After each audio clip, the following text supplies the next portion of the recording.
Y bueno, este día 2, como ya habíamos prometido, es acerca de cómo nosotros podemos entrenar como un crack, como dice aquí la playera, ¿no? Cómo podemos optimizar nuestros entrenamientos de una forma lo más eficiente y efectiva. Por supuesto que todos ustedes tienen distintas circunstancias, tienen distintos recursos, se encuentran en distintos niveles, se puede decir, no sé si son amateurs, si son ya profesionales, no sé si son atletas como tal o entrenadores. Pero estos conceptos de los cuales voy a hablar aplican a todos los niveles. Sobre todo son algunos conceptos prácticos, algunos métodos que utilizo de manera muy eficiente y efectiva en mi forma de operar. Trato de no complicar tanto las cosas y muchas veces tendemos a hacer de esto, de la preparación física, algo extremadamente complicado cuando no tiene que ser así.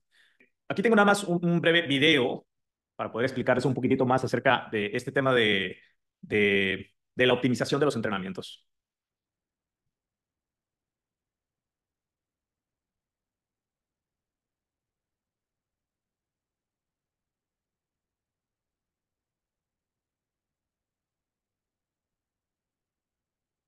Ok, lo que acabamos de ver en este video es, sí, obviamente existe una buena cantidad de personas involucradas en el rendimiento de esta máquina en particular y, por supuesto, el piloto.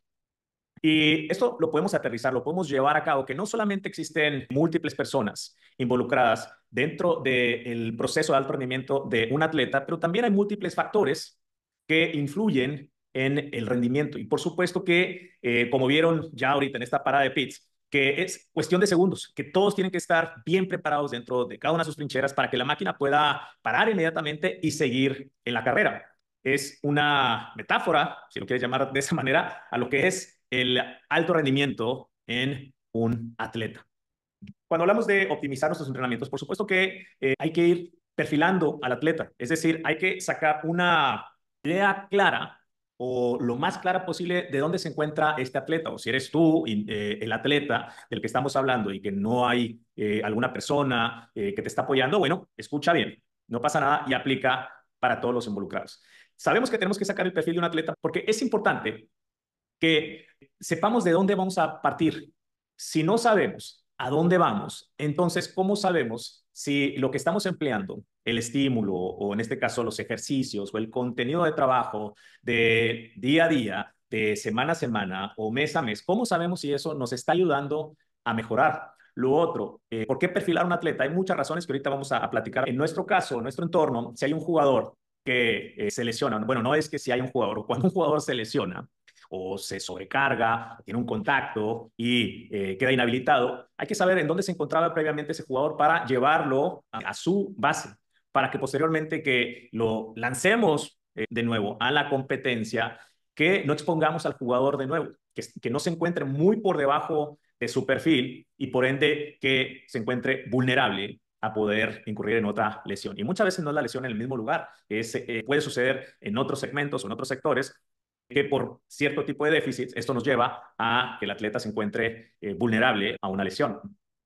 Ok, ¿en qué consiste este desarrollo de perfiles? Bueno, consiste en desarrollar pruebas fisiológicas, ahorita vamos a hablar un poquitito más acerca de ello, consiste en análisis biomecánicos, por supuesto, consiste en evaluaciones psicológicas, si tenemos los recursos, si tenemos a alguien dentro de nuestro staff para que pueda llevar a cabo esta clase de valoraciones, y quizás alguna otra combinación de distintos métodos. Tenemos que encontrar también aplicaciones prácticas para que podamos llevar a cabo en nuestro entorno. Muchas veces, y cuando me refiero a aplicaciones prácticas, muchas veces tenemos grupos muy grandes que es muy complicado aterrizar cierto tipo de valoraciones que queremos ejecutar dentro de un entorno grupal por restricciones de tiempo o muchas razones más, falta de recursos, en donde no nos permite a nosotros de manera eficiente, al igual que efectiva, llevar a cabo cierto tipo de métodos de valoración en un determinado contexto. Aquí podemos ver básicamente un detrás de cámaras de un poquitito de lo que implica estas valoraciones para llevar a cabo un perfil. Por supuesto, y sobre todo cuando vamos arrancando una temporada, debemos nosotros llevar a cabo estos perfiles, crear estos perfiles de nuestros atletas para poder saber, como les mencionaba previamente, en dónde nos encontramos, con qué atleta me estoy encontrando en este momento. Muchas veces nos llegan jugadores nuevos que tenemos que saber, obviamente, cómo vienen, qué tipo de déficits pueden llegar a tener, qué tipo de fugas, al igual que qué tipo de fortalezas pueden llegar a tener nuestros jugadores. Ahorita platicaré un poquitito más acerca de estos métodos, de todas estas herramientas que tenemos a nuestra disposición. Como mencionaba, existen varios métodos que podemos utilizar para esta valoración. Como pueden ver, acá hay distintos recursos. Aquí tenemos lo que es un force frame para valorar múltiples movimientos, múltiples articulaciones. Aquí tenemos también lo que es un NordBord para poder medir la tensión muscular, sobre todo en la fase excéntrica. Tenemos lo que son placas de fuerza que nos arroja una infinidad de valores para que nosotros podamos analizar y posteriormente ejecutar con ellos. Tenemos métodos o podemos hacer uso de métodos tan sencillos como un tapete, como pudieron ver ahí, en donde podemos saltar, hacer un salto de longitud y poder medir nuestra explosividad, o nuestra potencia, vaya.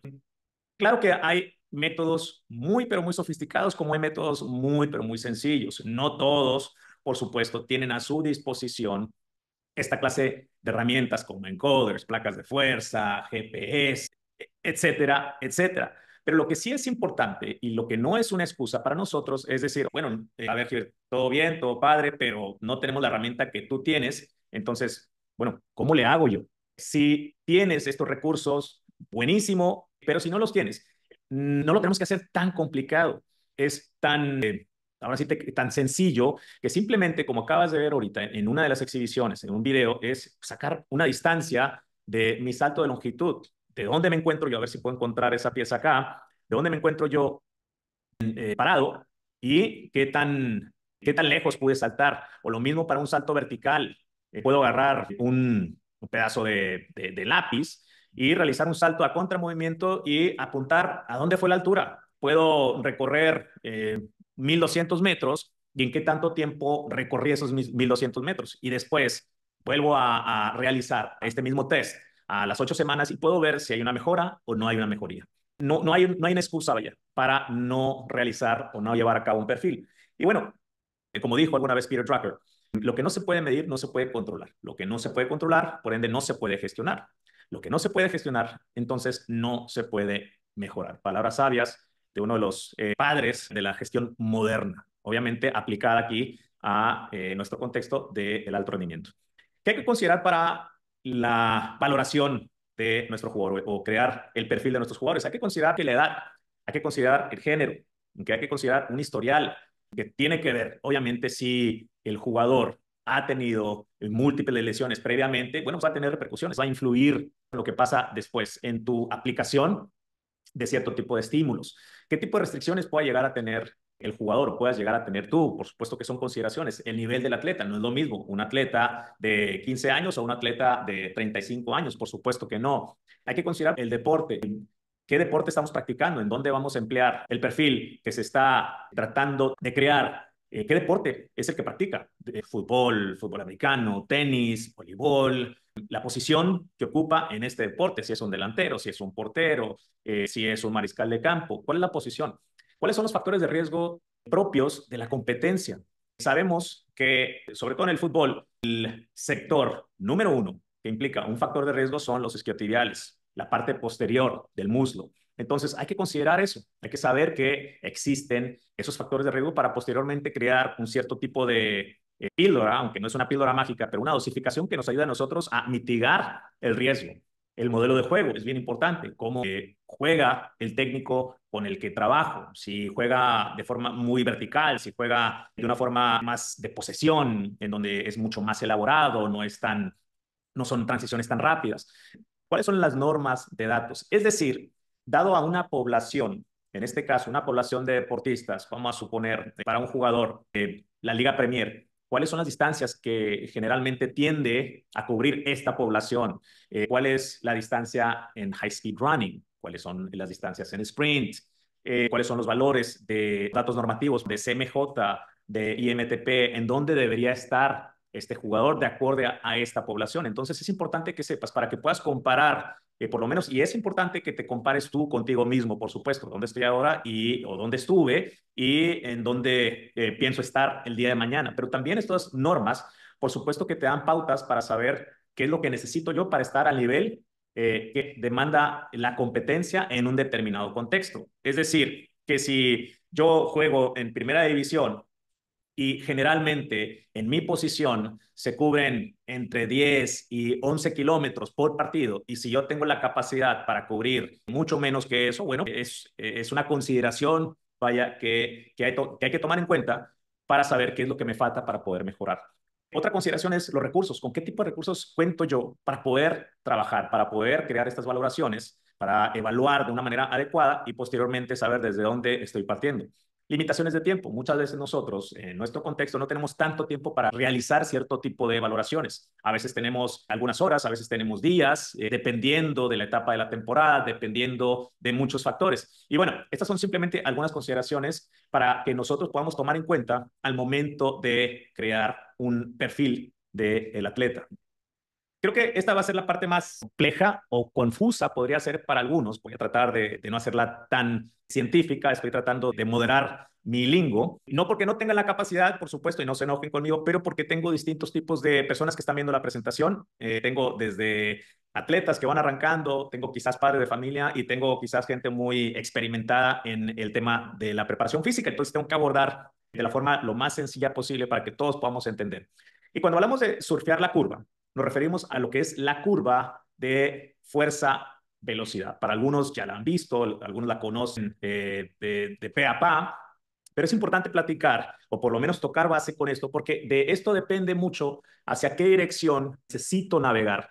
Porque generalmente o tradicionalmente manejamos una dosis muy genérica. Y lo que yo busco primordialmente en el contexto donde me encuentro es cómo le puedo hacer para crear un traje a la medida para mi jugador.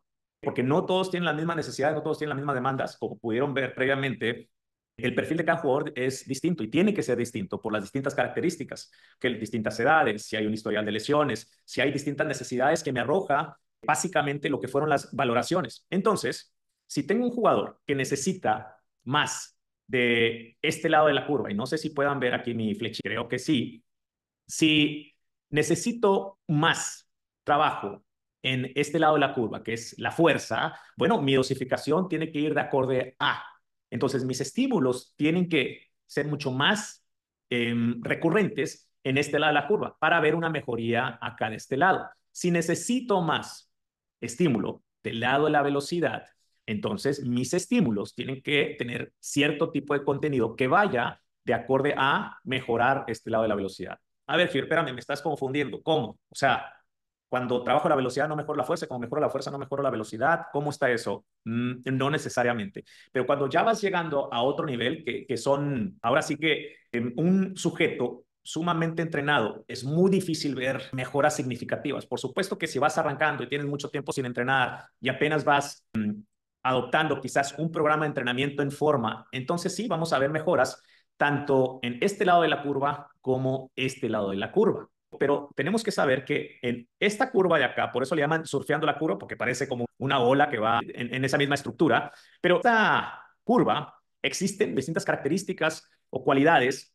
Por supuesto que está lo que viene siendo velocidad, fuerza, potencia. Hay distintos tipos de énfasis, vaya, que podemos darle al jugador de acorde a las características de cada quien. Pero por ahora, vamos a mantenerlo bien sencillo. Si hay necesidades de fuerza, entonces los estímulos tienen que ser de cierta característica y de cierta naturaleza. Si hay más necesidades de velocidad, entonces tengo que buscar esta clase de estímulo. Entonces, precisamente por eso tenemos que nosotros valorar a nuestros jugadores para poder determinar, ¿ok? ¿Quién necesita más aquí? ¿Quién necesita más acá? Potencia, quién necesita más de trabajo de la fuerza. Y así podemos nosotros mejorar las características o el perfil físico, en este caso, de nuestros atletas. Ahorita vamos a ver más adelante cómo se ven estímulos más enfocados hacia la fuerza, más enfocados a la potencia y más enfocados hacia la velocidad. Y lo que hacemos nosotros es, una vez que realizamos esta valoración, empiezo yo a crear grupos, yo le llamo contenedores. Entonces, si veo que hay un déficit en este contenedor de la fuerza, entonces, ¿qué crees? Vas a pertenecer a este grupo de acá. Si se determina que hay un déficit acá en este contenedor de potencia, entonces, imagínate, ok, tú perteneces a este grupo. Y si tienes un déficit en velocidad, ok, vas a pertenecer a este grupo. Y puedo estar trabajando con estos tres grupos de manera simultánea, pero con un énfasis totalmente distinto para cada uno de ellos. Y a lo mejor el ejercicio se ve muy similar, pero con pesos totalmente e intenciones distintas.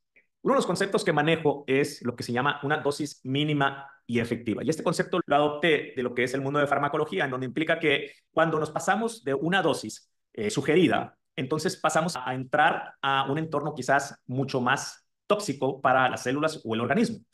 Y lo mismo pasa si la dosis es mucho menor que la dosis recomendada. Es decir, para una cierta población, y es así como se lleva a cabo lo que es la determinación de cierto tipo de dosis para un sector de la población. Es decir, vamos a suponer que tú vas al doctor y le dices, ¿sabes qué? Me duele mucho la cabeza, y el doctor te dice, ¿sabes qué? Vas a tomar, no sé, y no es literal lo que les estoy diciendo, vas a tomar 800 miligramos de ibuprofeno. Ok, te duele mucho la cabeza, llegas a tu casa, el doctor me dijo que me tomara 800 miligramos, perfecto, eso va a ser la dosis para ti. Pero yo de testarudo digo, me duele muchísimo la cabeza. Quiere decir que si con esta dosis de 800 miligramos me va a hacer efecto, entonces, ¿qué tal si me tomo una doble dosis? Va a ser mucho mejor el efecto. Obviamente quizás algunos están riendo y dicen, bueno, por supuesto que no es lo más lógico y lo más sensato, pero es un ejemplo por ahí un poquitito extremo. Sabemos que obviamente esa doble dosis va a causar problemas. Y también sabemos que mucho menos que esa dosis quizás no va a hacer efecto. Entonces tenemos que nosotros identificar cuál es esa dosis mínima y efectiva que me va a ayudar al objetivo que yo estoy buscando. Es decir, para muchos o para muchas cosas, puedo aplicar esto de la dosis mínima y efectiva. Es decir, si yo necesito broncearme, ¿cuánto tiempo tengo que estar afuera para poder broncearme? 15 minutos. Esa es como una recomendación, pero tiende a ser la recomendación para un buen bronceado. Mucho más que eso pasa a ser contraproducente, y mucho menor que eso, obviamente no tengo el objetivo que estoy buscando en primera instancia. Esto lo aplicamos también a el tema de la preparación física, y constantemente estoy buscando esa dosis mínima y efectiva, y ahorita les explico el por qué. Porque para mí, menos es más. Todo lo contrario a lo que pensamos generalmente de que, bueno, no pain, no gain. Si no duele, no sirve. Esos conceptos en realidad no aplican en todos los casos o en la mayoría de los casos. No necesariamente. Por supuesto que hay días en donde sí tenemos que apretar el acelerador, y hay días en donde tenemos que apretar más el freno. Pero generalmente, dentro de estos principios o reglas que yo tengo, es menos es más. Entonces, ¿cómo puedo yo con menos lograr más? Es cómo con un mínimo de input puedo tener un mayor output. Y es por eso que nos pasamos ahorita a esta otra regla que les voy a explicar. Esto de menos es más. Yo tengo que identificar cuál es la pieza que va a mover las demás piezas, como estas piezas de dominó. Yo tengo que identificar cuál es la pieza que me va a ayudar a detonar todo lo demás. Entonces, esa es mi tarea, tratar de identificar dentro de 1000 estímulos que puedo aplicar cuál es o cuáles son las piezas que sí van a mover un poquitito esta balanza. ¿Qué es el principio de Pareto? Para los que no conocen, también conocida como la regla 80-20, es decir, ¿cuál es el 20% que me va a dar el 80%? Y sabemos que hay muchísimos ejemplos relacionados a esta ley de Pareto.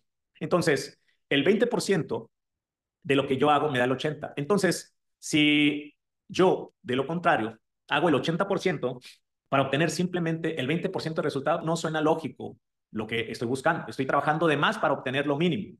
No, yo quiero a la inversa, yo quiero identificar cuál es lo menos que me va a dar más, aplicándolo también a esta dosis mínima y efectiva. Entonces, si, vamos a suponer, yo les pongo aquí el ejemplo, si tengo 100 ejercicios, no todos los ejercicios me van a dar el mismo beneficio o el mismo resultado. Por supuesto que yo tengo que elegir o identificar más bien cuáles son de estos ejercicios, en este caso, suponiendo este principio de Pareto, cuáles son los 20 ejercicios que me van a producir el 80% de los otros 80 ejercicios, y no a la inversa. Pero yo me voy un poquitito más al extremo. ¿Cuáles son estos, el 5% de estos ejercicios que me van a dar el 95% de los resultados que yo estoy buscando? Y esta ha sido mi búsqueda constante. ¿Cuáles son los pocos que me dan lo mucho? Porque con eso logro buscar esa no solamente efectividad, pero también la eficiencia hacia mi trabajo. ¿Por qué? O para qué. Como decía este entrenador, ay, se me fue el nombre. Pero bueno, esta es la idea. Lograr el más alto nivel de preparación física utilizando métodos que produzcan los mejores resultados posibles a menor costo.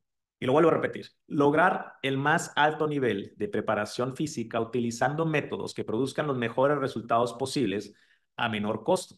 Entonces, es básicamente lo mejor de todos los mundos. ¿Por qué? Porque si yo puedo aplicar con una dosis mínima y efectiva utilizando este principio de Pareto, identificando cuáles son los estímulos que me van a proporcionar el objetivo que yo estoy buscando y sobre todo que estos estímulos me causen el menor costo posible, porque yo tengo que considerar como preparador físico, al igual tú como atleta, tengo que considerar cuáles son los estímulos fuera de mi especialidad que me van a permitir a mí realizar o llevar a cabo mis funciones específicas propias del deporte. Por ejemplo, si yo estoy trabajando en el gimnasio o en cancha, donde sea, yo trato de evitar lo más que se pueda con los estímulos, siempre y cuando el objetivo se pueda cumplir. Los estímulos que me van a proporcionar, darle a este jugador la medicina que necesita, pero con el menor residuo posible. Es decir, si yo aplico, no sé, hoy el estímulo, pero si salen a cancha y los dejo sin piernas, ese no es el negocio.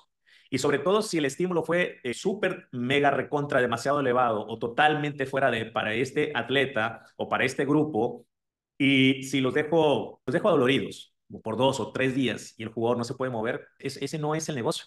Entonces yo tengo que identificar cómo puedo manejar, gestionar las cargas, dosificar bien para, uno, mitigar el riesgo de lesión y dos, optimizar el rendimiento del jugador, que el jugador se sienta bien, que se sienta fresco. Por supuesto que no se va a sentir fresco todo el tiempo, por cómo se maneja la semana, pero cómo nosotros podemos combinar cierto tipo de estímulos que embonen perfectamente con los días de trabajo. Y más adelante nos vamos a meter un poquitito más acerca del tema este que les estoy platicando para que tenga un poquitito más de sentido. Ahorita, denme el beneficio de la duda. Sé que hay muchas preguntas, por supuesto, que van a surgir y, por supuesto, que al final vamos a tener el espacio para que me hagan esas preguntas.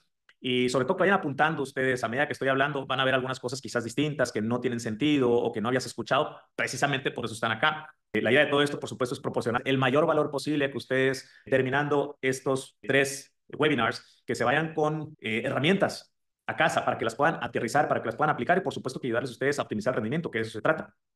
Hablando de estímulos, yo le llamo la caja de herramientas. ¿Cuál es la caja de herramientas que voy a utilizar para este determinado trabajo? Un ejemplo, vamos a suponer que yo soy un electricista, trabajo en la Comisión Federal y se dañó un poste de la luz. Ahí voy subiéndome al poste porque tengo que arreglarlo y subo simplemente con un martillo. ¿Qué pasa? ¿Ok? Como nos dice el martillo de Maslow, para un hombre con un martillo todo le parece un clavo. Para un hombre con un martillo todo le parece un clavo. Es decir, si yo cuento con solamente una herramienta y estoy arriba, trepado en ese poste, todo lo que voy a querer solucionar con un martillo. Pero ¿qué pasa si mi tarea implica o si mi solución requiere de distintas herramientas, distintos métodos? Es decir, en este caso literal, ¿qué pasa si requiere de un desarmador? ¿Qué pasa si requiere de unas pinzas? ¿Qué pasa si requiere de X o Y cosa? Obviamente llevar única y exclusivamente un martillo no va a ser la solución lógica, pero pasa en nuestro entorno que simplemente si tengo solamente un martillo o es decir, un método, una herramienta, mis opciones, mis posibilidades van a ser mucho más limitadas. Entonces, por supuesto que hay que contar con distintas herramientas para poder entonces llegar a soluciones que son propicias para la situación a la cual me estoy enfrentando. Entonces, por supuesto que, no sé, un día menos uno, es decir, el día antes de mi competencia o de mi partido o el match day, un día antes voy a venir con mi caja de herramientas que son propicias para el día menos uno. Para un día -3 o para un día -4, llevo mi caja de herramientas con diversas herramientas o, en este caso, métodos o estímulos o contenidos propicios para un día -3. Más adelantito les voy a mostrar un poquitito cómo se ve un semanal en donde manejamos distintos tipos de herramienta para distintos días. Muy bien. Hablando de este tipo de herramientas, no voy a hacerlo tan complejo, voy a tratar de mantenerlo, como les mencionaba, súper sencillo. Hay 3 distintos elementos que requieren de nuestro enfoque y que son características básicas y esenciales en el alto rendimiento. Por supuesto que hay mucho más complejidad detrás de todo esto, pero como pudimos ver previamente cuando les mostraba la diapositiva esta de surfear la ola, vimos en donde requerimos de fuerza, requerimos de potencia, requerimos de la velocidad. En este apartado voy a hablar acerca de lo que es la velocidad máxima, de una forma muy, pero muy sencilla. Entonces, si nosotros queremos mejorar la velocidad máxima, trabajar de ese lado de la curva, entonces el mejor estímulo para no hacer las cosas, acuérdense que me gusta hacer las cosas lo más sencillo posible, no hacerlo tan complejo. Si voy a trabajar para mejorar lo que es la velocidad máxima, entonces la herramienta que necesito para mejorar mi velocidad máxima es simplemente correr a una distancia mínima de 20 metros para estimular lo que es la velocidad máxima. Por supuesto, mañana van a decir, oye, me dijo que si necesito mejorar mi velocidad, tengo que arrancarme como un loco y correr 25 a 100 metros, ¿no? A máxima velocidad. Ok, sí, pero no. ¿Por qué? Porque por supuesto que tenemos que preparar el organismo para llegar a ese grado de intensidad, a ese grado de intención y a una gran distancia para poder mejorar este componente de la máxima velocidad. Por supuesto que arrancamos de una forma progresiva, utilizando los principios de una carga progresiva. Tenemos que arrancar de menos, 5 metros, 10 metros, 15 metros, 20 metros, y así sucesivamente para ir preparando al organismo a esa clase de estímulo. A propósito, hablando de la velocidad máxima, no hay más o mayor estímulo que tenga esta capacidad para poder estimular al organismo como lo hace el estímulo de la máxima velocidad.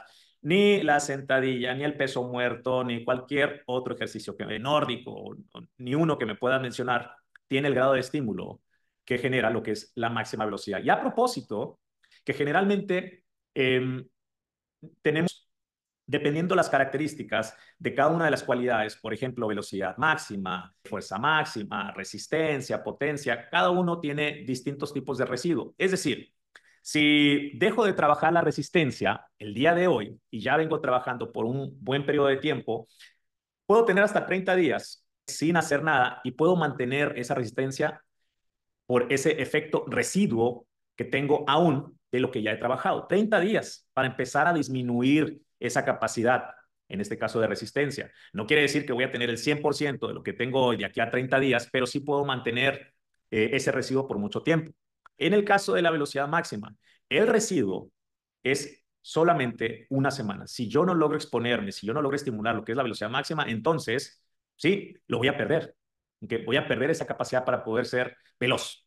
Entonces, es importante que dentro de tu semana de entrenamiento apliques esta clase de contenido entre tus sesiones de entrenamiento, la velocidad máxima, y de preferencia muy temprano en tu sesión. Es decir, no lo dejo hasta el final para proporcionar un estímulo que es muy, pero muy demandante cuando ya me encuentro fatigado, porque sí me voy a exponer a un riesgo de lesión. De preferencia, hacerlo en un día bastante demandante, pero temprano en la sesión. Y ahorita platicaremos un poquitito más acerca de eso. Aquí es como se ve un estímulo en un día, en este caso es un día -3. Lo que hacemos nosotros es 4 estímulos de 30 metros. Por supuesto, ya previamente hicimos algún tipo de movilidad, de activación, algo que vaya a estimular lo que es ya preparar los tejidos de la cadena posterior. Y es importante la intención con la que desarrollas esta intensidad, este ejercicio, para poder estimular bien a tu organismo.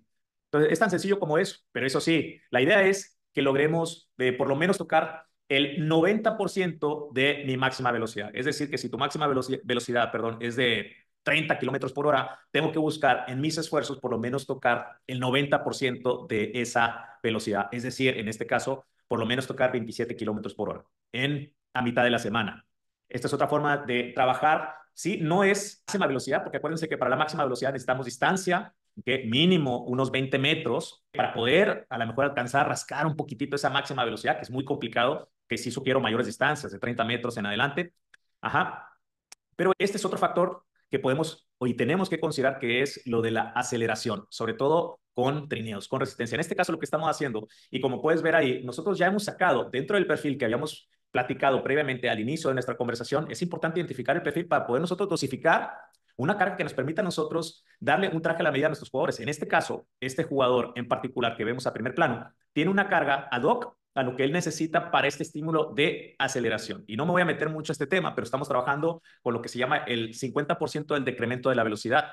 Entonces, tratamos de identificar a través de una valoración, identificamos cuál es, vamos a suponer que en el caso de este jugador, y para simplificar mucho este concepto, vamos a suponer que su velocidad máxima es de 30 kilómetros por hora. Ese es su máximo, su histórico. No ha roto ese récord. Su velocidad máxima 30 kilómetros por hora.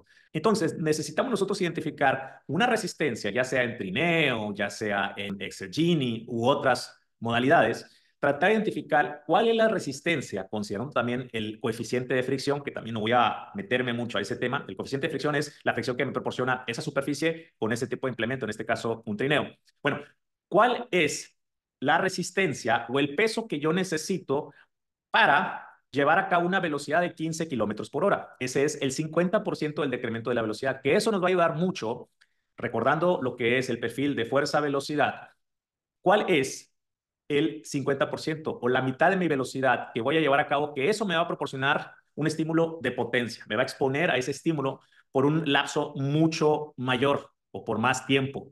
Entonces, para esos días de máxima velocidad o para un día de aceleración es lo que tendemos a hacer a unas distancias más cortas. Como podemos ver aquí, en este caso estamos utilizando una distancia muy cortita, aproximadamente unos 10 metros.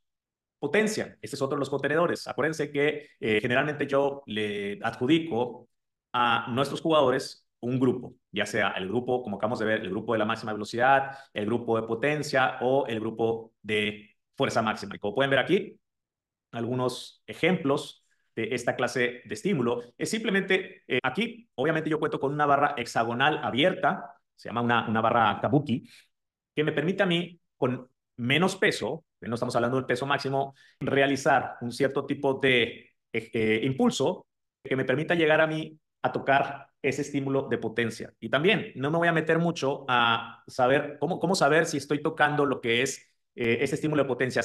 Generalmente la recomendación o la sugerencia es entre 30 y 60% de mi peso máximo. Es decir, que si yo ya sé dentro del perfil que saqué al inicio, precisamente por eso es importante, porque después se viene una dosificación, si yo ya sé que con este implemento, utilizando esa barra hexagonal para realizar un peso muerto, mi peso máximo o un RM es de, no sé, 300 kilos, entonces yo tengo que prescribir o realizar una dosificación a un determinado jugador, o en este caso yo, de 30% de esa carga, o jugar con una carga entre el 30 y el 60% para pegarle a ese pico máximo o exponerme a lo que es la potencia, en este caso.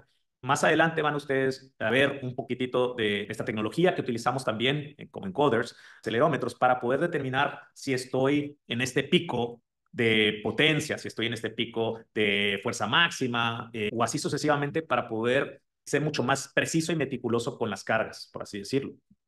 Y aquí es un ejemplo de cómo lo podemos aterrizar en cancha o cómo se ve aterrizado en cancha. En este caso estamos realizando un ejercicio previo. Aquí, como podemos ver, a nuestros jugadores están realizando lo que es un estímulo a máxima intensidad de una forma isométrica, estimulando un poquitito los isquiotibiales. Después se viene un pequeño estímulo de pliometría rápida y posteriormente un estímulo de potencia. Son 2 repeticiones y como pueden ver aquí, tenemos unos iPads en donde cada una de las barras tiene conectado un dispositivo.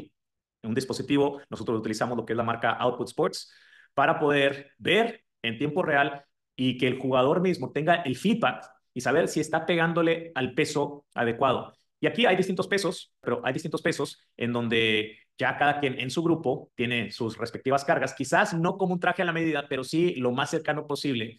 Y aplicamos posteriormente lo que es la especificidad también, ¿no? Integrándola dentro del deporte mismo. Posteriormente, ya que terminan con eso, hacen un trabajito acá con aceleración, con resistencia, muy semejante al ejercicio que vimos previamente en el apartado de velocidad máxima, haciendo simplemente desplazamientos cortos ad hoc a lo que es el desarrollo de la potencia. Fuerza máxima. Fuerza máxima es, aunque no le guste a muchos, la fuerza máxima o la fuerza como tal es el pilar de todas las cualidades, es la madre de todas. Entonces, por ende, si mi contenedor de fuerza es demasiado pequeño, van a haber muy pocas probabilidades de poder optimizar las otras cualidades, llámese agilidad, resistencia, potencia, etcétera, etcétera. Entonces, hay que optimizar nuestra fuerza. No estamos hablando tampoco de levantar 1000 kilos. No, por supuesto que hay un límite o hay una suficiencia, vaya, una dosis mínima que me permite a mí optimizar mis cualidades físicas para competir en mi respectivo deporte. Pero lo que sí es importante destacar y ser consciente de es que es importante lo que es el componente de la fuerza máxima. Aquí pueden ver algunos de estos jugadores. Y por supuesto que también ahí tenemos algunas limitantes o restricciones. No hacemos que nuestro jugador trabaje en este caso y en esta fase de la temporada con rangos de movimiento tan grandes, tan amplios o tan profundos. En este caso simplemente utilizamos cierto tipo de ángulos mucho más específicos y ad hoc a la ejecución que van a ejercer ellos en sus entrenamientos. Como podemos ver, está muy elevada la carga o la resistencia en este caso, pero sí podemos destacar, sí podemos ver que se está llevando a cabo una intensidad bastante, pero bastante importante. Y aquí tenemos los encoders, como podemos ver el peso, podemos ver lo que es los watts y o los newtons con lo que se está ejecutando, llevando a cabo el trabajo. Por supuesto que también hay que saber cuándo y dónde y con quién se lleva a cabo este trabajo. No es cualquier cosa, el tipo de peso, pero algo muy curioso también, algo muy curioso es que en nuestro entorno, en el mundo del futbolista, básicamente tratan de evitar lo más que se pueda los fierros o el trabajo con peso. ¿Por qué? Bueno, ha obtenido como que una fama no muy apropiada para la percepción del jugador. No por eso quiere decir que sea un estímulo malo o erróneo. Por supuesto que hay que saber cómo aplicar o qué tipo de estímulos hay que aplicar, cuándo, la dosificación, etcétera, etcétera. Y si no tengo a alguien que me pueda guiar de una manera adecuada, por supuesto, sí hay que tenerle respeto, no miedo, pero sí hay que tener respeto y que tenemos que buscar a alguien que nos oriente para saber qué tipo de estímulo necesito. Lo que sí es importante saber es que la fuerza máxima es sumamente útil para el deportista de alto rendimiento. Podemos evitar el tema de lesiones, podemos potencializar nuestro rendimiento y muchas otras cosas más. Hay muchos efectos positivos fisiológicos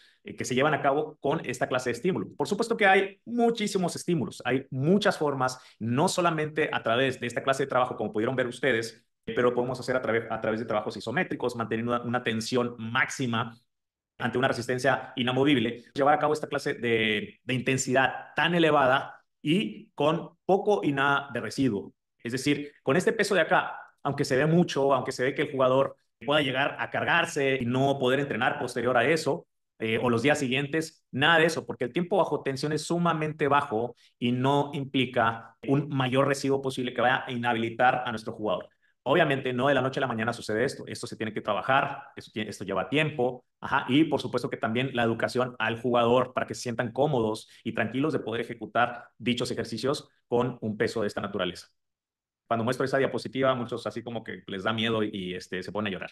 Pero bueno, ya casi llegando al final de esta presentación, y se mantienen bastantes aquí, por lo cual les agradezco bastante. ¿Cómo podemos nosotros o cómo gestiono yo esta osificación a través de los días o esos estímulos a través de los días? Existen días altos y días bajos. Por supuesto, yo generalmente cuando me preguntan, oye, ¿qué tipo de metodología utilizas? ¿Utilizas esto? ¿Utilizas lo otro? En realidad, sentido común. Hay días altos en donde puedo aplicar bastante carga y hay días bajos. Sabemos que si seguimos aplicando estímulos elevados de manera frecuente y recurrente, el organismo nunca se va a terminar de recuperar y por ende se va a estancar y podemos incurrir en algún riesgo de lesión. A eso le llamamos una monotonía de la carga. Entonces, cuando tenemos días altos, tenemos que asegurarnos de que los días siguientes sean bajos. No quiere decir que dejas de entrenar, pero sí hay días en donde necesitamos bajarle mucho la carga, dependiendo de cómo fue tu día alto. Hay de días altos a días altos y hay de días bajos a días bajos. Y ahorita vamos a ver un poquitito a lo que me refiero con eso. Y para eso utilizo lo que sí es algo distinto a lo que muchos utilizan en el mundo del fútbol, en mi trinchera, que es un método de cuadrantes. Esto es un curso como tal, totalmente de varios días. Entonces voy a hacer lo mejor por simplemente cubrir lo más básico y elemental para que entiendan bien el concepto este de los cuadrantes. Tenemos dos vértices acá, que es el volumen, volumen alto, volumen bajo. E intensidad, intensidad baja, intensidad alta. ¿Cómo determinamos lo que es la intensidad o qué es la intensidad? En este caso podemos utilizar la escala de Borg, que es del 1 al 10, bien sencillo. El 10 está acá, el 5 acá y el 0 acá. Es decir, ¿qué tal estuvo la sesión del día de hoy? ¿Qué tal estuvo el entrenamiento del día de hoy? ¿Qué tal estuvo la intensidad del día de hoy? Bueno, le podemos preguntar al atleta al final del entrenamiento qué tal estuvo. En cuestión de volumen, se puede manejar el tiempo en pie. ¿Cuánto tiempo estuvimos en pie? Si el entrenamiento duró 1 hora, 2 horas, 3 horas, 4 horas, no lo sé. Podemos manejarlo, como les digo, por tiempo, podemos manejarlo por distancia. ¿Cuánto? 1,000 metros. ¿Cuánto? 5,000 metros. ¿Cuánto? 7,000 metros. ¿Cuánto? 10,000 metros o más. Es así como podemos determinar lo que es el volumen, al igual que la intensidad, y ustedes pueden utilizar la escala que ustedes quieran.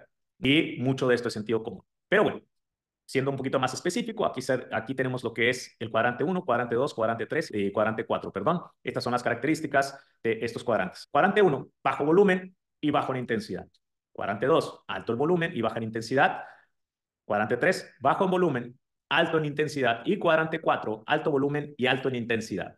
Aquí les voy a explicar un poquitito a lo que me refiero con días altos y días bajos. De este lado del cuadrante, de los cuadrantes, a la izquierda, de este lado, nos enfocamos mucho más en ayudarle al cuerpo a recuperarse. Es decir, estos son los días bajos y estos son, por ende, los días altos. Altos sobre todo en intensidad. Este, como se pueden dar cuenta, es el más alto de todos o el cuadrante más demandante. Entonces, cuando tengamos un día de cuadrante 4, un día alto, ejemplo, un partido, ¿ok? Ese es el día más elevado porque es lo que demanda más o debería demandar más, en términos generales, del atleta. Entonces, para ese cuadrante 4, posteriormente, ¿qué? O una de dos, o me vengo aquí al cuadrante 1, que puede ser totalmente un día libre, totalmente un día de descanso en donde no hago nada.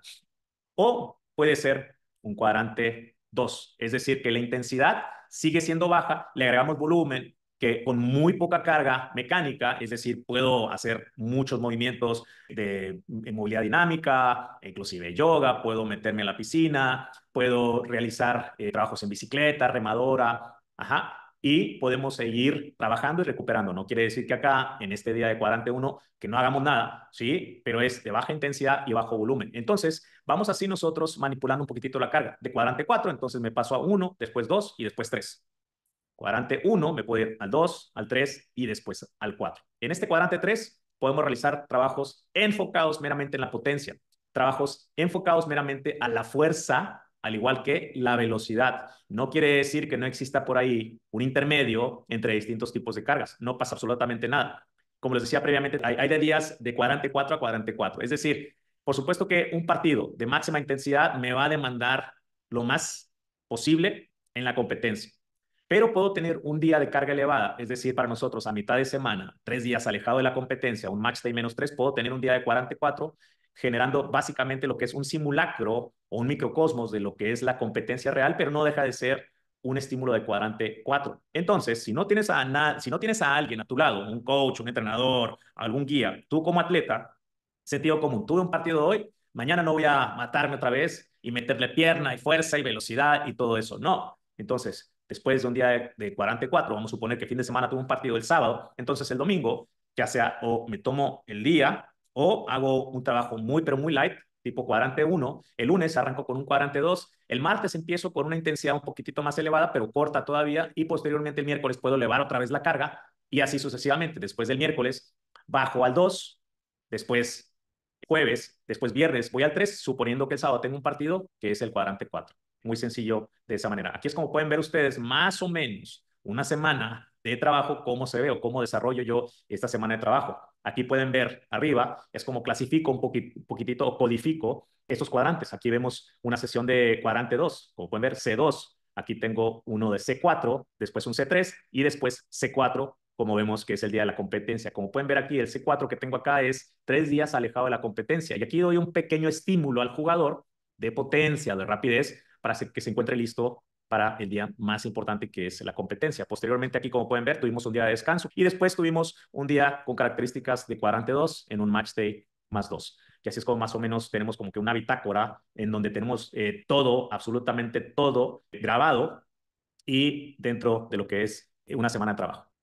Y así es como se ve básicamente desde que arranca mi entrenamiento. Es un ejemplo nada más. Tenemos lo que es un poquitito de movilidad articular, ¿okay? En ese orden. Después tenemos un poquitito de movilidad dinámica, A, B, C y D. Vamos preparando el organismo, un priming, preparándose, por supuesto, para lo que viene, dependiendo del día. Si el día va a ser más enfocado a la fuerza máxima, si el día va a ser más enfocado a la potencia, si el día va a ser más enfocado a la velocidad. Tengo que trabajar los segmentos que van a ser exigidos para ese día. Entonces, si voy a trabajar, como te mencionaba, para la velocidad, tengo que preparar a mis isquiotibiales. Si voy a trabajar en espacios reducidos, tengo que trabajar sobre todo mis cuádriceps para ayudarme al tema del frenado para ese día en particular.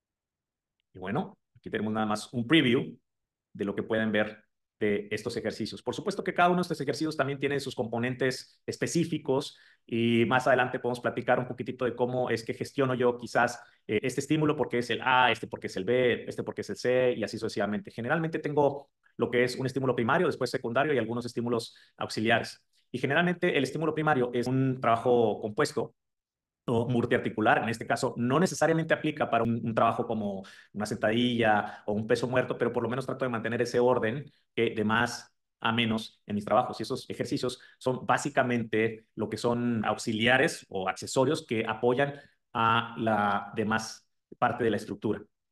Y recapitulando, ya para terminar, importante el perfilar a nuestros atletas o tú mismo perfilarte, saber dónde te encuentras. Importante tener en cuenta que siempre hay una dosis mínima y efectiva. Hacer más no necesariamente quiere decir que es mejor. Como decimos acá, menos es más. Ante la duda, haz menos. Sí, es todo lo contrario a lo que vienes escuchando. Por supuesto que tiene sus excepciones a la regla, pero generalmente para mí menos es más. Es importante considerar nuestra caja de herramientas, cuál es la elección o selección de herramientas para la determinada tarea, al igual que para el día en cuestión. Y es importante también considerar la gestión de los días. Son días altos, son días bajos y cómo puedo yo, de una forma muy sencilla, regular las cargas para optimizar el resultado que estoy buscando de mi organismo o de nuestros jugadores o atletas. Ahora vamos directamente a las preguntas, lo que es lo mejor, lo más sabroso de la sesión del día o de estos webinars como tal. Vamos aquí a los chats. Vamos a arrancar aquí con varias preguntas. Víctor Belmont, hola Gilberto, tomando en cuenta las variables de WIMU, ¿cuántos metros en HCR por sesión consideras son ideales, ya sea con estímulos analíticos o con tareas contextualizadas? Perfecto. Vamos a, es una pregunta bastante llena, pero bueno, vamos a tratar de simplificar lo más que se pueda. En este caso estamos hablando del entorno, conozco a Víctor, el entorno del fútbol. Obviamente para distintos deportes, como ya hemos hablado previamente, para distintos perfiles, no sabemos exactamente con qué atleta estamos trabajando, entonces tengo que ajustarme a las necesidades de dicho perfil de atletas. Que tanto si es para varonil, si es para femenil, etcétera, tengo que tener más o menos una idea. Pero sí lo que sabemos es, recientemente salió una publicación de Martin Boucher y compañía, en donde hablaba, por ahí voy a buscar el artículo, en donde hablaba de un índice, y el índice específicamente el HCR, y si no mal recuerdo, es entre un rango de punto y punto 9. Y una de las formas que nosotros utilizamos es ese índice es, bueno, si ese índice en relación al match day, vamos a suponer que el promedio de tu match day, el promedio del grupo, y vamos a dejar afuera a los porteros, porque obviamente cada equipo y sus jugadores son distintos, pero vamos a suponer que el match day, tu grupo te corre, no sé, 600 metros en high speed running, HSR, que para los que no están familiarizados con eso, en el fútbol, que se utiliza lo que es HSR, que son intensidades por encima de 19.8 kilómetros por hora. Cada vez que llego a ese umbral, empieza el conteo de los metros que estamos cubriendo a esa intensidad. Estamos hablando de una intensidad elevadita. No es máxima, pero sí es una intensidad elevada y que hay que considerarla. Entonces, tenemos que determinar, entonces, si mi equipo recorre un HCR promedio de 700 metros, tengo que ver en la semana cómo me encuentro yo en relación a ese HSR en relación al match day. Entonces, si en el cúmulo de mis entrenamientos, si tienes tu interescuadra, si tienes otro tipo de estímulos y mi promedio grupal, ahorita hablamos grupal, obviamente meternos al tema individual también lo podemos hacer con el tema de los WIMUs, si tengo la tecnología, que muchos quizás por acá no la tienen. Podemos individualizarlo y crear cierto tipo de alerta. Entonces, si el promedio es 700 y en mis entrenamientos, el cúmulo de ellos, yo llego a tener, no sé, 900 de HSR, sabemos que está bastante elevadito de acorde a este índice. Entonces, entre 0.6 y 0.9, no me acuerdo exactamente esos valores, pero si mal no recuerdo es entre 0.6 y 0.9, después de ahí te regreso y por ahí te mando la publicación muy interesante de lo que es este artículo muy interesante que salió y que te da pautas para tu contexto. Buenas noches, profe. Para un equipo que trabaja entre 2 o 3 días por semana, ¿cómo administrar el trabajo, abarcando todas las capacidades físicas? Por supuesto, y como lo habíamos mencionado, ¿no? Hay distintos tipos de circunstancias o contextos y es muy difícil dar algún tipo de dosificación específico como tal. Bueno, esta es la píldora mágica por supuesto que hay mucha ciencia y por supuesto que también hay mucho arte. Y es ahí donde tú tienes tu propia caja de herramientas, como la mencionábamos ahorita, para poder determinar, esta es mi caja de herramientas y cuento con estos recursos. Para un equipo quizás de primera división, tiene más recursos que obviamente un equipo que está en desarrollo, ajá, quizás en fuerzas básicas o quizás una academia en donde no hay tantos recursos y nada más contamos con algunos platitos, algunos balones, etcétera, etcétera. Entonces, las circunstancias son totalmente distintas y eso no quiere decir, mucho menos, que son excusas para no trabajar de una manera inteligente, ordenada y estructurada. Entonces, tengo que, ahora sí que elegir la herramienta. Acuérdense lo que platicamos hace ratito, una dosis mínima efectiva, el principio de Pareto. Yo tengo que identificar cuál es el 20% de las actividades que me van a proporcionar el 80%. De ese 20%, ¿cómo lo puedo distribuir yo en esos 2 o 3 días que yo tengo con el grupo? Hay que ser muy inteligente cómo voy a administrar porque son pocos días. Y obviamente también dependiendo del grupo con el que estás trabajando, vamos a suponer que si tengo un grupo, si estamos hablando de un grupo de niños de 8 a 10 años, bueno, ahí no es de, oye, meto un estímulo de fuerza, velocidad, de nada de eso. Obviamente no nos tenemos que preocupar de mucho menos por nada de eso. Ahorita a estas edades, no, más en la coordinación, más en la ejecución técnica y todo eso, sí, perfectamente, porque sí veo muchos preparadores físicos o entrenadores que les ponen físico a sus niños de 8 9 10 años. ¿Con qué propósito y con qué razón? No lo sé, pero no es propicio para para las edades, ni mucho menos, ¿no? Pero bueno, es importante porque no hay o no tengo como tal una respuesta tan directa y tan concreta, perdón, sobre todo no teniendo un contexto de tu situación. Entonces, sí se pueden abarcar varias capacidades físicas, pero depende, o sea, depende de muchos factores, como te decía, con quién trabajo, con qué tipo de arsenal cuento en mi caja de herramientas, con cuántos números de jugadores cuento, qué tanto tiempo tengo para este grupo o para mis jugadores. Tengo una hora, le voy a dar más prioridad a cierto tipo de aspectos.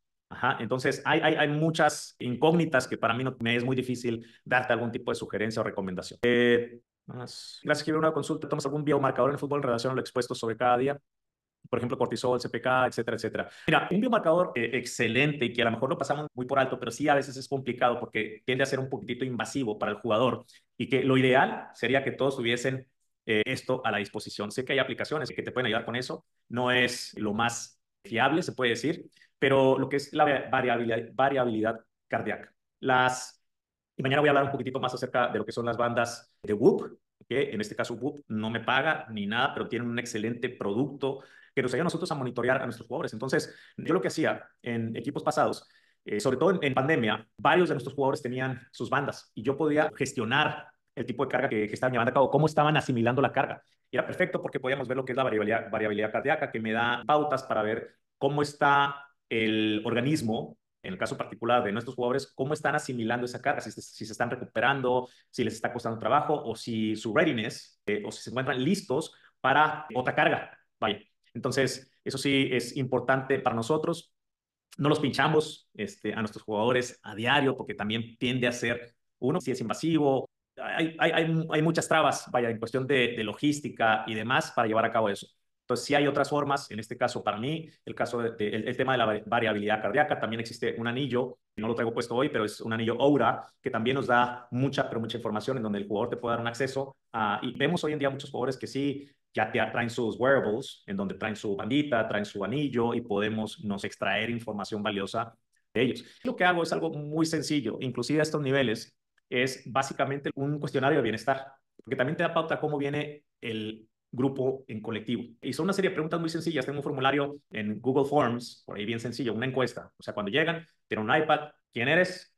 ¿Qué tal descansaste? Si vienes adolorido, de qué zona vienes adolorido, si tuviste buena noche, etcétera. Post entrenamiento tenemos también un cuestionario donde ponen su RP, cómo sentiste la sesión del día de hoy, del 1 al 10, 1 siendo nada y 10 siendo la más exhaustiva posible. Entonces, es una forma nosotros para poder monitorear a nuestros jugadores y tener una noción, un pantallazo de cómo llegan y cómo asimilaron la carga.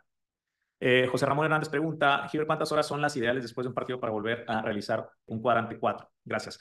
Perfecto. Y la respuesta es igualmente no hay algo, una píldora que te dice o una guía que te dice son tantas horas. ¿Por qué? Vamos a lo mismo. Depende mucho de cada atleta. Hay atletas que por la edad, que por la preparación que llevan a cabo, que se recuperan muy rápido. Y hay atletas que tardan muchísimo en recuperarse.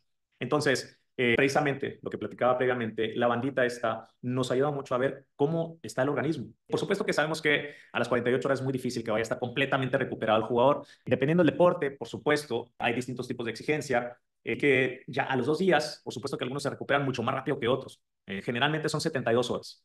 Si vamos como una guía, 72 horas, pero hay algunos que se pueden recuperar un poquitito antes y algunos inclusive que 72 horas no es lo suficiente, por múltiples factores, no necesariamente por el estímulo que llevaron a cabo durante la competencia, pero porque hay otros factores invisibles o imperceptibles que pueden ser, por ejemplo, la nutrición o la calidad de nutrición, el combustible. Puede ser, y este es grandísimo, un tema que debería ser yo también un webinar acerca simplemente y únicamente, en más, no un webinar, un curso completo acerca del descanso, la recuperación como tal, el dormir. O sea, muchas veces lo pasamos por alto, las repercusiones que tiene el mal dormir. Muchas veces sí dormimos, pero no descansamos. Acuérdense que hay distintas fases del sueño. Generalmente vienen por ciclos de 90 minutos. Entonces está la etapa de despierto, light sleep, está la etapa del sueño REM y la etapa profunda.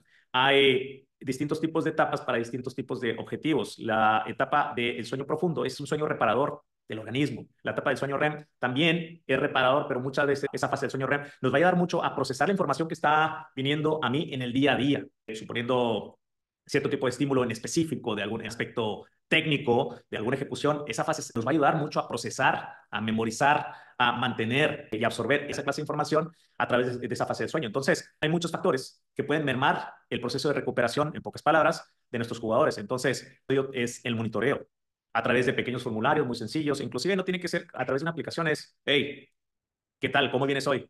Y el mismo jugador te va a decir, ¿sabes qué? Puta, vengo súper muerto.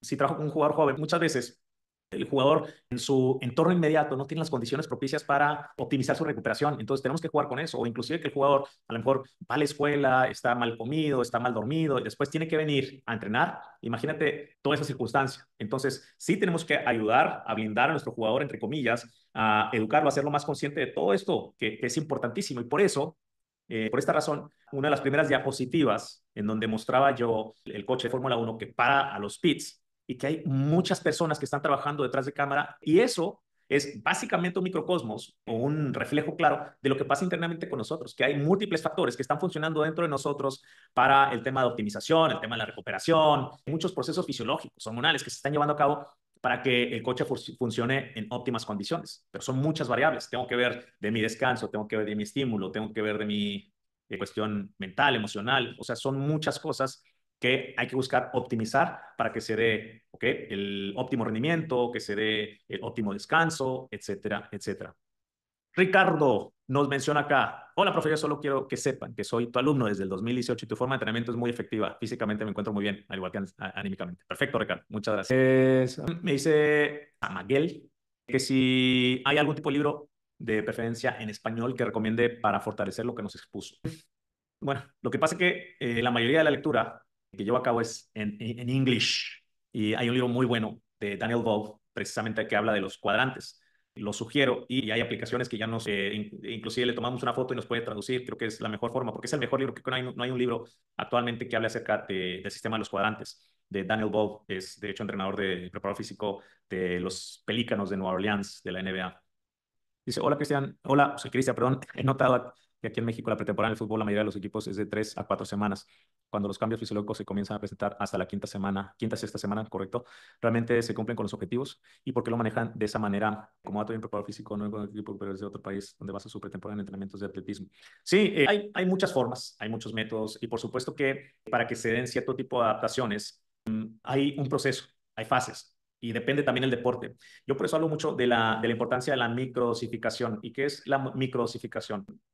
Pienso mucho en la hormesis, es decir, la capacidad del organismo a aceptar cierto tipo de estresor o cierto tipo de veneno en pequeñas cantidades. Eso me ayuda a adaptarme de una mejor forma al objetivo que estoy buscando. Entonces, si sabemos que dentro de nuestro entorno hay un gran factor de riesgo, entonces yo tengo que exponer a mi jugador, darle un poquitito de veneno y nos reímos con nuestros jugadores porque en el programa semanal, como pudieron ver un poquitito ahí, les pongo un icono de una vacuna en donde básicamente ya saben que va a haber inyección, una pequeña, un poquito de veneno precisamente para mitigar ese riesgo, sobre todo en ese sector, el muslo posterior. Entonces, cuando a mí también a primera instancia me decían, oye, la pretemporada, que es la base de todo lo que viene más adelante, no es real.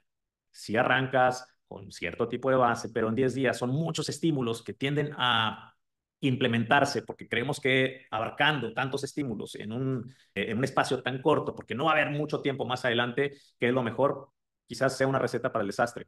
¿Por qué? Porque el organismo es el organismo y el cuerpo necesita tiempo para asimilar la carga. No podemos acelerar los procesos.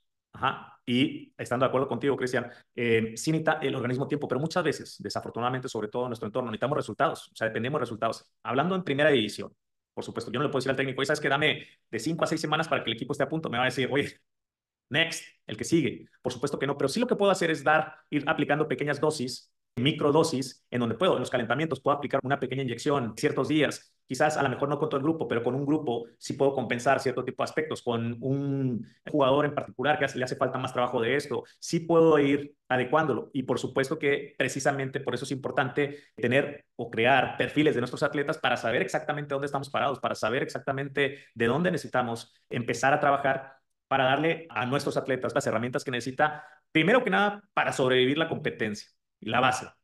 Obviamente no estamos contentos con que solamente sobreviva, porque la demanda de la competencia es esto, pero queremos que esté por encima, ajá, para estar sobrado, entre comillas, o que tenga un colchón, un cierto tipo de reserva, para que pueda competir bien y que se pueda recuperar mejor. Bueno, mira, me pregunta Dante Bengoa, perdón, ¿de qué app consideras completamente para la valoración del perfil del atleta o registrar la función inicial de patrones de movimiento?